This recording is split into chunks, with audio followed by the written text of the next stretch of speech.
terwijl de deelnemers zich in het zweet werken voor de volgende opdracht. In die volgende opdracht maken de kandidaten een product met het thema zomers. Wat ze maken, bepalen ze zelf. Vorige week gaven de juryleden Geraldine de meeste punten en kreeg Femke de minste, waardoor ze helaas de wedstrijd heeft moeten verlaten. We zijn benieuwd wie er deze week met de winst vandoor gaat en wat voor mooie creaties we allemaal gaan zien. Welkom Bij de beste knopen. Onze vakantie zit erop in Portugal en we hebben ondertussen ook de resultaten gehad van opdracht 5. En we zijn terug door. Dus mooie punten en mooie commentaren gekregen van de jury. En we gaan door naar opdracht 6. En onze zesde opdracht is wel een superleuk thema. Iets waar iedereen denk ik van houdt en dat is de zomer. Waar denk ik aan zomer? Uiteraard aan de zon. Felle kleuren. En bloemetjes. Ik hou van bloemetjes. Dus wat gaan we daarvoor maken? Ik denk ook dat ik ga voor een set voor de hond. Misschien wel eens voor Loesje. Niet voor jou. Niet altijd voor jou. Voor Loesje een setje maken. Een heel zomersetje met felle kleurtjes. En dan zou ik toch ook nog iets moeten hebben voor het baasje. Daar moet ik nog even over nadenken. We gaan starten met de set voor de hond. En we gaan kijken hoe ver we dan komen. Maar eerst parakoordbestel bij 1, 2, 3. Goedemorgen. Nou, welkom bij mijn vlog. Nou ja, ik zie er niet echt heel geweldig uit. Ik ben heel ziek geweest. Je hoort het denk ik ook wel aan mijn stem. Nou ja, goed. Daar ben ik eigenlijk ook gisteren pas begonnen met mijn werkstuk. Ik vond het wel een hele ruime opdracht. Want je moet... het thema is zomer. Ja, zomerse kleur was nog niet zo het probleem. Maar ja, wat moet je er dan van maken? Dus even denken. Ik heb gekozen voor... oh ja, dan moet ik het zo meteen even met mijn camera weer draaien.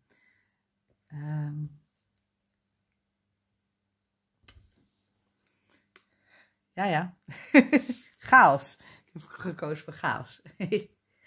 Nee, ik heb gekozen voor Fox Oranje, Abrikoos Oranje, Sunflower Gold en Kanariegeel. Jee, ik ben dus door naar de volgende ronde. En je moest dus, de opdracht is om iets zo met het thema zomer te maken. Dus ik had een geweldig idee. Ik ga dus een tasje maken met schelpen, zeg maar, erop, soort geknoopte schelpen. En daar heb ik dus, wacht, ik kan nu, daar zie je zo wel wat ik heb gemaakt. Maar ik kan het nu nog niet laten zien, want ik heb niet echt een duidelijke foto. Maar goed, dat gaat wel lukken. En ik heb de materialen binnengekregen. Met een pakketje. Gewoon eerst een briefje van... door naar opdracht 6. We willen je veel succes wensen en zijn benieuwd waar je deze opdracht mee gaat komen. Elke keer weer genieten van je creaties. Ja, bedankt Instituut Paraco. En nu komt het. Ik heb dus crème besteld. Daar heb ik nog wat liggen van de placement van een paar afleveringen terug. Voor het middenstuk van de tas, want ik ga dus een middenstuk en dan links en rechts een kleur en dan ja, nog een kleur. En ik heb dus besloten om, aangezien het thema zomer is, voor zomerse kleurtjes. Dus turquoise, hele rol, en aquamarine blauw. Maar dat zijn dus de kleurtjes.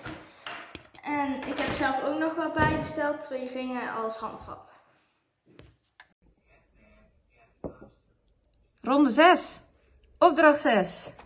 Jongens, we zitten nog in de running. We zitten nog in de wedstrijd. Opdracht 6 houdt in thema zomer. Het is een vrije opdracht. Dus ik mag zelf verzinnen wat ik daarmee wil doen. Inmiddels 5 plannen verder. En heel veel uitgetekend, uitgeschreven. Conclusie, ik redde het niet binnen het budget wat voor de wedstrijd beschikbaar is. Dus inmiddels ben ik uit op een plan Zou je denken misschien een veilig plan, maar ik wil daar wel mee uitpakken. Ik ga wederom een halster maken. Mijn vorige halster was volledig van leer. Met paracord erin verwerkt. Dit keer ga ik als basiselement zoveel mogelijk knopen. En de afwerking maak ik van biotanen. Sommige onderdelen van het halster wil ik niet knopen, omdat ik anders geen verstelbaar halster kan maken. Dus dan moet ik echt de exacte maten weten van het hoofd van het paard. Is altijd een risico. Ook het paard kan krimpen, groeien, weet ik het allemaal. Dus ik vind het toch wel fijn dat het een verstelbaar halster wordt. Die dus goed het thema zomer heeft. Als ik denk aan zomer, dan denk ik aan, zeker in het paardenwereldje, aan vliegen. Hoi allemaal. Nou, we zijn door naar opdracht 6. Superleuk, niet verwacht. Dus ik ben er echt heel blij mee dat ik al zo ver ben gekomen. We krijgen een leuke kaart bij het pakketje dit keer. En dat is, hi Saskia, yes, door naar opdracht 6.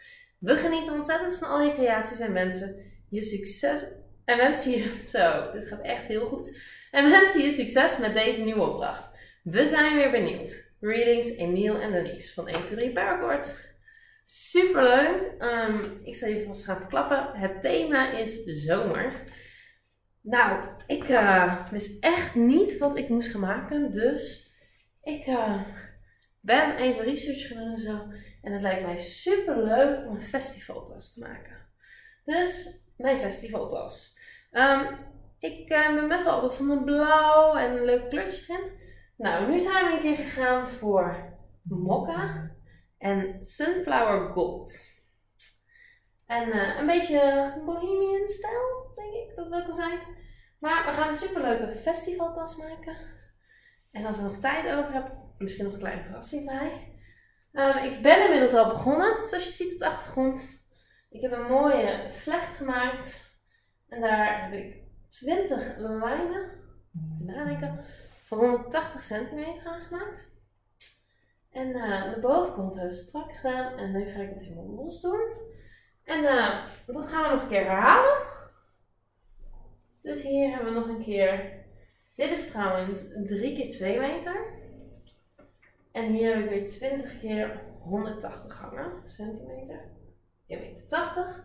En dan komen uiteindelijk nog 2 keer 2 meter bij.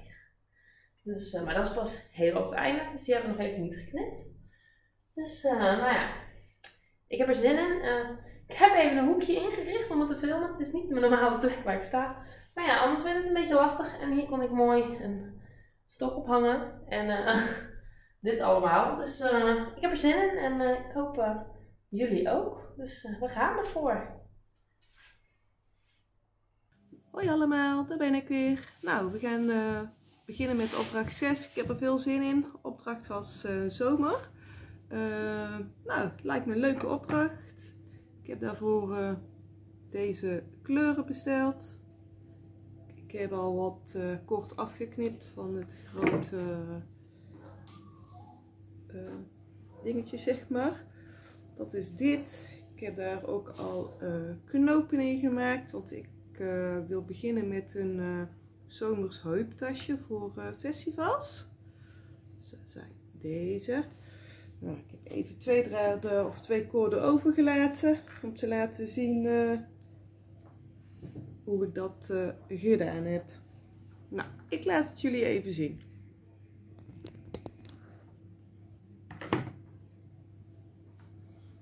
Nou, om te beginnen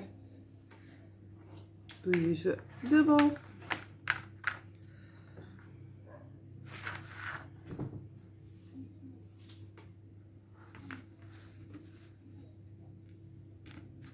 En dan doe je er nog een dubbel.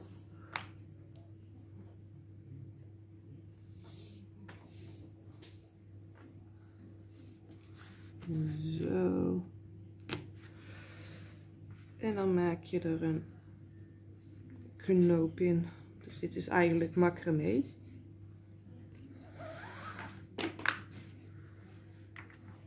Dan zorg je dat die goed liggen.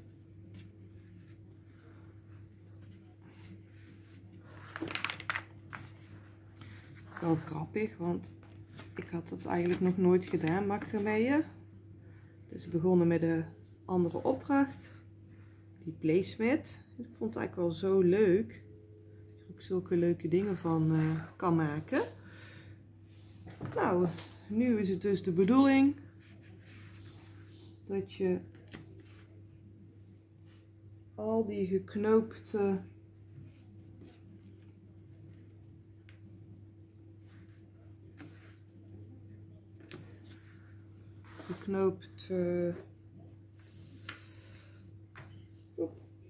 hier neerleggen, dat je die allemaal naast elkaar gaat leggen.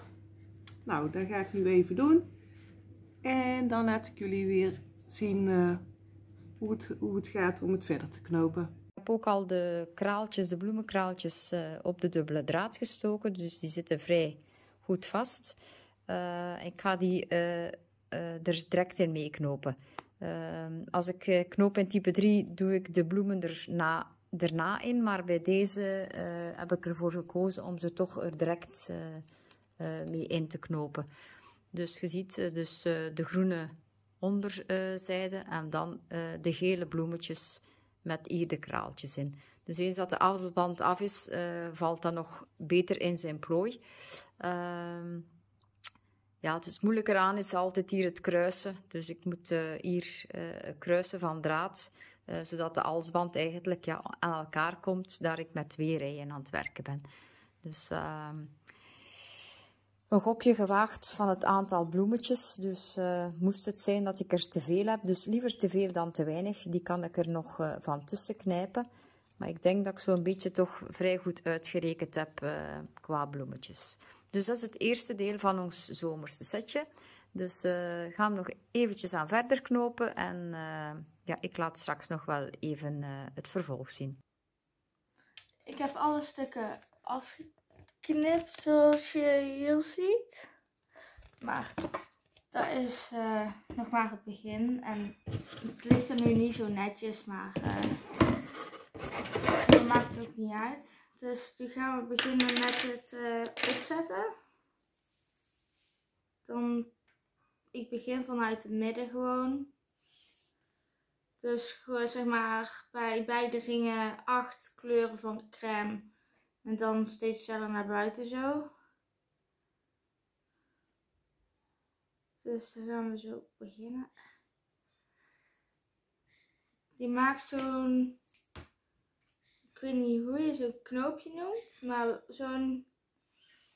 wacht, ik laat het zo even zien als ik hem heb gelegd. Ja, zo'n knoopje. En dan bij elke ring 8 van crème, dus ja.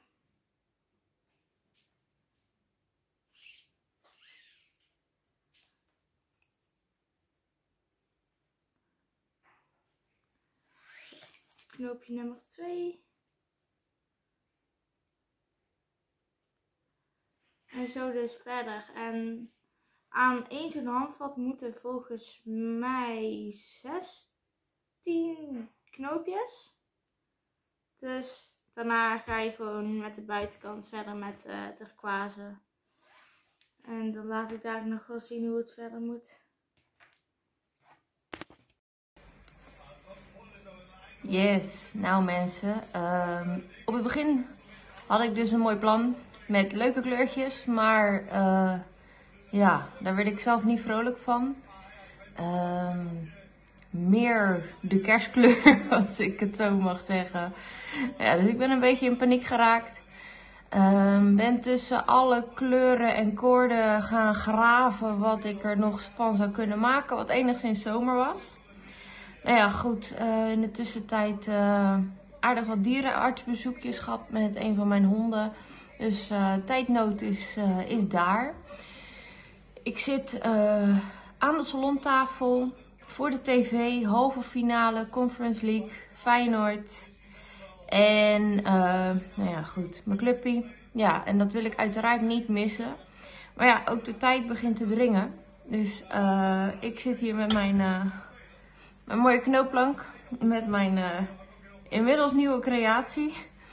En ik zie het resultaat. Ik vind hem heel gaaf. Dit is denk ik ronde 4 dat ik hem maak. Ik heb hem nou een paar keer uitgehaald. Dus de kerstkleuren zijn geschrapt. Ik heb de kliekjes gepakt van de vorige opdrachten.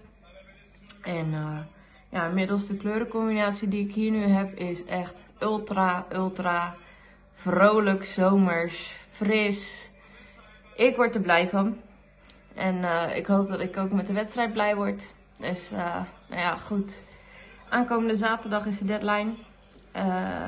Ik moet het gaan redden. Maar ik zal toch nog even een beetje gas moeten geven. Dus we shall see. Hoi allemaal. Nou, ik ga mijn volgend project beginnen. Dit thema was zomer. En ik denk, nou, daar horen wel deze leuke flamingootjes bij. Ik laat jullie even zien hoe ik die ga maken. Ik heb daar lekker een roze kleur voor genomen. Lekker zomers.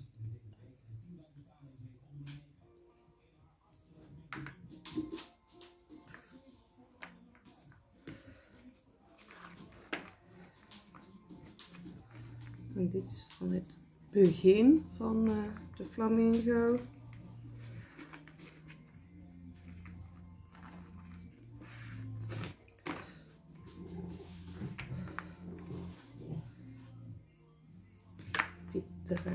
Dit is het begin.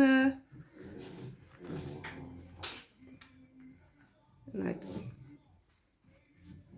uiteindelijk komt daar een flamingo uit.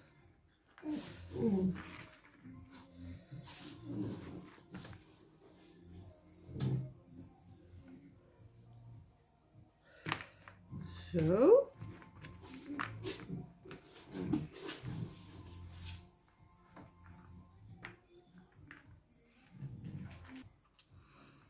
Je neemt nu elke keer deze draad mee. Deze laat je zo liggen, want dat worden de potjes. En dit is dan het lijfje. Wat dan steeds dikker wordt. Dan ga ik weer even verder. Ik heb nu zover het lijfje helemaal geknoopt. Ik ga nou de hoofd van de flamingo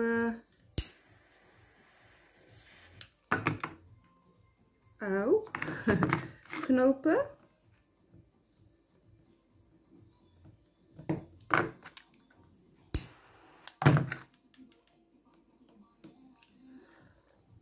Nou, kom ik zo weer terug als ik dat heb gedaan. Ik wikkel dit touw er helemaal zo omheen.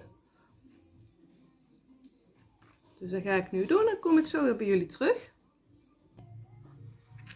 Ik heb net de witte draad eraan gebrand. Dat wordt de snavel. Die gaat er ook een paar keer overheen. Doe ik een beetje plak op, dat het beter blijft zitten.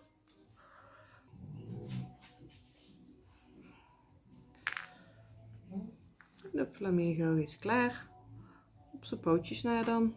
Dus daar ga ik nu knoopjes in maken. En dan is hij klaar. Mijn eerste deel is klaar van de opdracht. Dus de halsband met de zonnebloemetjes, die is volledig klaar. En daar heb ik ook nog een bijpassende lijn bij gemaakt. Uiteraard ook afgewerkt met bloemetjes. Hier met 2 en hier heb ik eentje gedaan. Dus om alles heel mooi af te werken. Deel 2 van de opdracht is het kleine tasje. Dus hier heb ik de opzet van gedaan. Beetje inventief geweest met de knoopplank, draad opgespannen. Deze draad dient later om het tasje aan elkaar te rijgen. Dus dit is een beetje gebaseerd op de macramé. Dus het is eigenlijk de eerste keer dat ik zoiets doe. Dus benieuwd wat het gaat worden. Goedemorgen, daar ben ik weer. ik vorder al een heel eind met mijn tas. Of in ieder geval met de basis van de tas. Ik zag net allemaal filmpjes van de beste knopen. Dus ik geloof dat ik wel mezelf wat vaker moet laten zien in de video. Want ik zag iedereen daar voorbij komen, behalve eigenlijk mezelf. Ja, dit is ook echt niet mijn ding. Ik hou er niet van om mezelf te vloggen, eigenlijk. Ik wil best dingen vloggen, maar dat ik zelf steeds in beeld kom, eigenlijk hoeft het niet zo nodig voor mij. Maar ja, het is een wedstrijd en dan is het dus eigenlijk wel belangrijk dat je zelf dus ook in beeld komt. Heb ik zelf nu gezien. Dus vandaar dat ik zelf ook even weer in beeld ben. Het is de dag na Koningsdag. En zaterdag is de deadline. Het is vandaag donderdag. Ik moet nog heel veel doen. Ik zal jullie even laten zien wat ik aan het doen ben. Kijk hoor. Ja, de kleuren komen niet zo heel mooi in beeld. Maar even iets verder achteruit. Zo kun je dit zien. Ik ga hem doen, hè.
Ik heb dus 6 rijen geknoopt.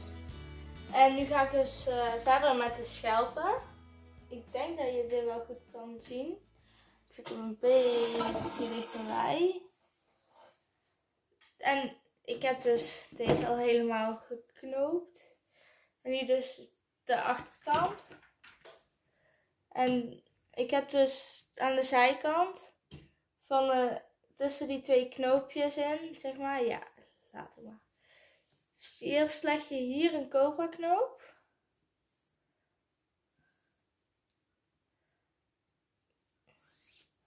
Want ja, ik dacht eigenlijk ook van waarom heb ik niet meteen 7 rijen geknoopt. Maar daar zal wel een goede reden voor zijn. Zo. Je hebt 8 touwen nodig om een schelp te maken. Dus dan doe je een cobra knoop en dan nog bij de andere donkerdere blauwe touwen ook een cobra knoop leggen. Want bij macramé is dus 1 cobra knoop. Dat heet daar een square knot of zoiets. En dan moet je dus meteen volgens mij 2 knoopjes leggen. Zo. Kijk. Daar heb ik dus 2 cobra knopen gedaan. En nu ga je dus de schelp maken. En zoals je hier ziet, de schelp moet naar deze richting. Dus dan pak je ook deze. Wacht, nu weet ik het. Ja, deze. De linkse van de rechtse cobra knoop. Pak je dat touwtje. En dan maak je hier, zeg maar, zo knoopjes. Zo 2 knoopjes met 1 touwtje. En dan laat je dat touwtje hier hangen en dan ga je verder met het volgende touwtje. Zo. En dan heb je weer een knoopje gelegd. Dan ga je steeds verder met het volgende touwtje. En als je dit gedaan hebt, dan pak je het, dan ga je steeds naar rechts werken met bij deze cobra knoop. Werk je dus steeds verder naar rechts. Dus dan pak je dit touwtje en dan doe je dat. Dan pak je dit touwtje en dan doe je dat. En dan pak je dit touwtje. En daarna zal ik wel laten zien wat je moet doen. Hoi allemaal! Nou, ik wilde nog graag iets maken voor de opdracht van de zomer. Ik had nog wat kort over van een festivaltasje. En ik denk misschien is het leuk om daar nog een slipper voorbij te maken. Ziezo, hier is mijn opdracht 6, thema zomer. Dus dit is mijn setje dat ik gemaakt heb voor ons Loesje. Dus een heel zomers halsbandje met bloemetjes. Ik heb een dubbele rij gemaakt, dus ze hangen aan elkaar met hele fijne kleine bloemetjes erin. En dan nog een klein garnituurtje. Daarbij heb ik een bijpassende lijn gemaakt, uiteraard met bloemetjes. En dat heb ik ook nog eens verwerkt in het handvat erbij. Zomer is ook de periode van de vieze beestjes, de teken. Dus heb ik ook nog een tekenbandje gemaakt, bijpassend bij de set. Dus ons Loesje die staat ja, volledig in het nieuw met een zomersetje. En wat heb ik nog gedaan voor het baasje? Dat is dan voor ons Fleur. Heb ik sandaaltjes gepimpt. Ik heb die zijkanten geknoopt. En uiteraard zomerbloemetjes. Nog eens bloemetjes opgemaakt. En last but not least, een heel mooi schoudertasje heb ik gemaakt. Met riem.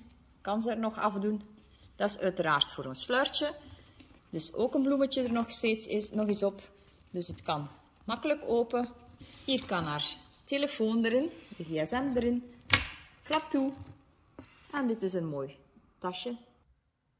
Tja, in de auto. Daar zit ik dan. Geregeld moet ik wachten op mijn zoontje. En ik dacht nu, ik ga maar mijn knoopwerk meenemen, want zaterdag komt wel heel dichtbij. Dus ik heb mijn knoopwerk op het stuur. Ik sta gewoon stil hoor, gewoon op een carpoolplaats. Dus ik ben niet onverantwoord aan het doen of wat dan ook. Maar ik probeer gewoon mijn werk af te krijgen. Kijk. Op het stuur. Zo kan ik gewoon verder knopen. Ik vond het wel grappig. Ik denk, ik zal jullie eens even laten zien hoe ik dat doe. Ik hoop dat jullie de wasmachine niet te erg horen. Maar ik heb het tasje dus helemaal afgeknoopt.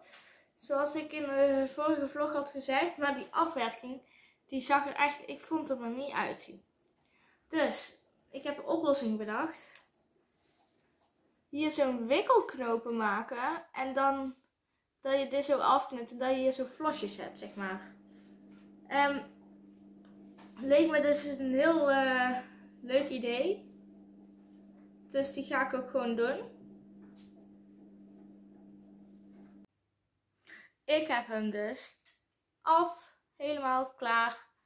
En ik heb trouwens een knot in, maar dat komt omdat ik anders mijn haar er bijna afknipt tijdens het knippen van al deze touwtjes. Maar goed, ik heb hem klaar. Opdracht 6 is weer afgerond.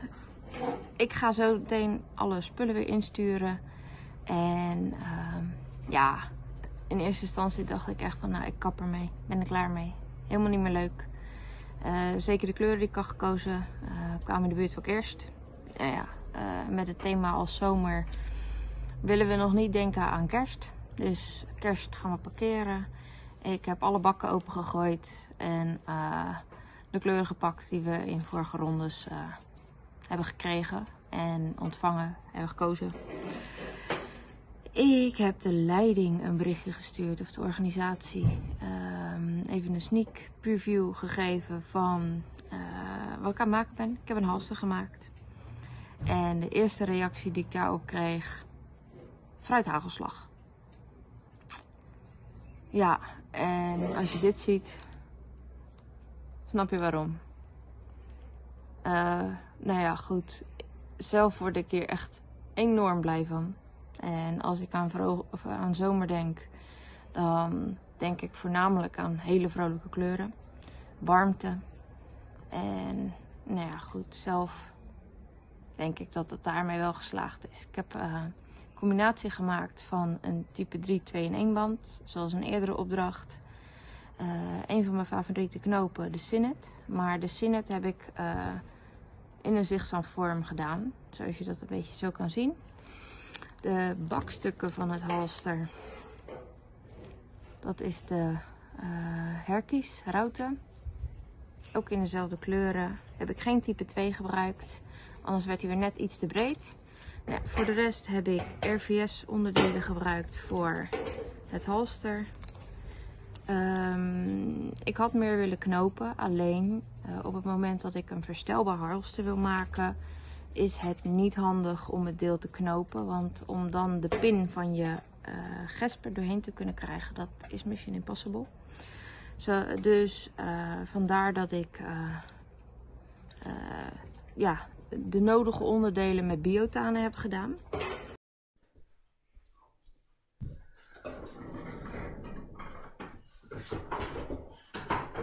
Zo. Hoi allemaal. Nou, inmiddels heb ik mijn eerste item afgerond.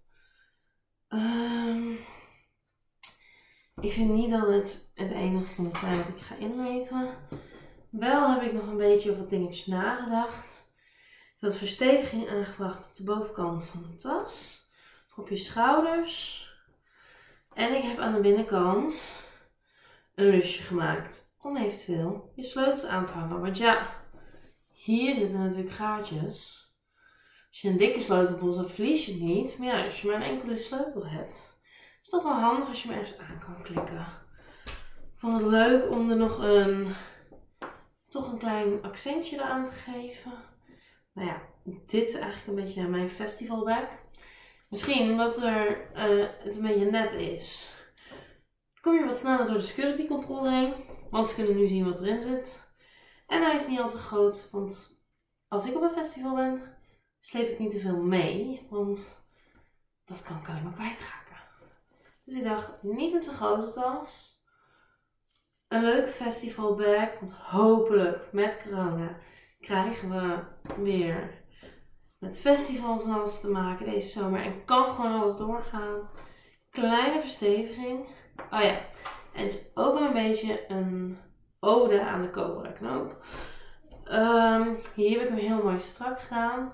Het leek mij gewoon leuk om een simpele knoop eens anders te laten zien dan dat anderen doen. En ja, vandaar dat ik voor deze heb gekozen. Ja, ik heb hem hier trouwens open gelaten, zodat je iets makkelijker je spullen erin kan doen. Bovenaan is hij heel stevig en hier is hij lekker los. En hij is zelfs aan de onderkant gesloten met Cobra. Als je het dan doet, dan moet je het goed doen, hè? Nu ga ik even vertellen wat ik nog meer ga maken, want ik weet het echt niet. Maar er moet iets bij en een beetje in dezelfde trant en dezelfde stijl. Dus ik ga er maar eens even over nadenken, want ik weet het gewoon niet. Dus even nadenken en dan kom ik bij jullie terug, hopelijk. En ik hoop uiteraard met iets leuks. Dus festivalbag.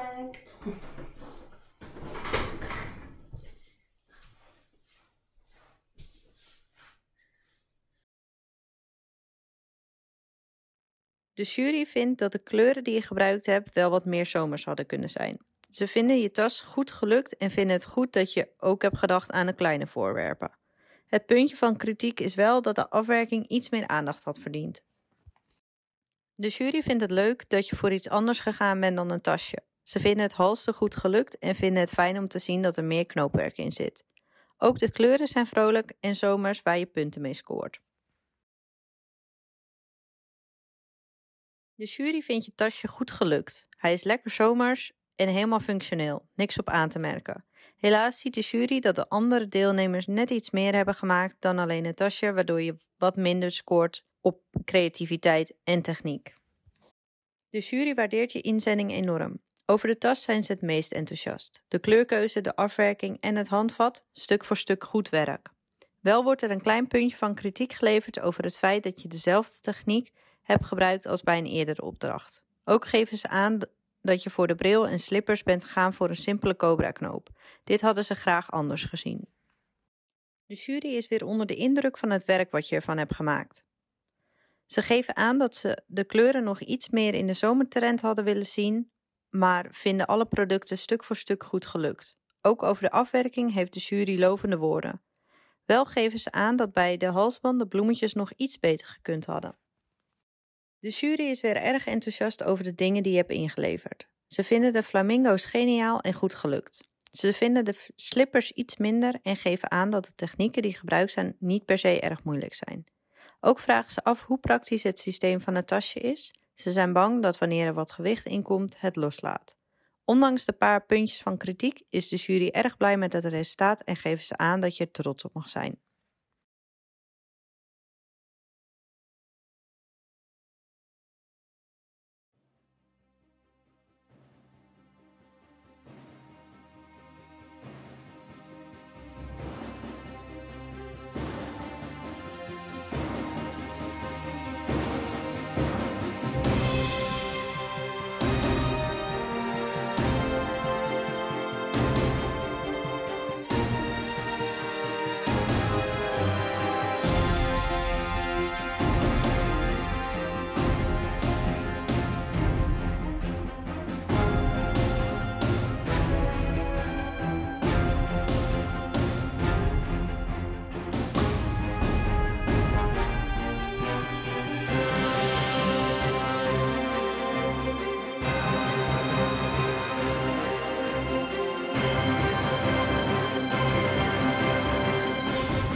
Hoe zomers was deze aflevering? Zo leuk, al die kleurtjes en de mooie creaties. De nummer 1 en 2 kregen beide 69 punten, waardoor het helemaal aan de top onveranderd spannend blijft. Saskia kreeg helaas 10 punten minder, waardoor het gat groeit tussen de nummer 2 en 3. Romy is bezig met een inhaalslag en is van de laatste plek naar de 4e gegaan, net boven Lucien. Helaas betekent dat we afscheid moeten nemen van onze jongste kandidaat, Merel. Tot volgende week bij weer een nieuwe aflevering.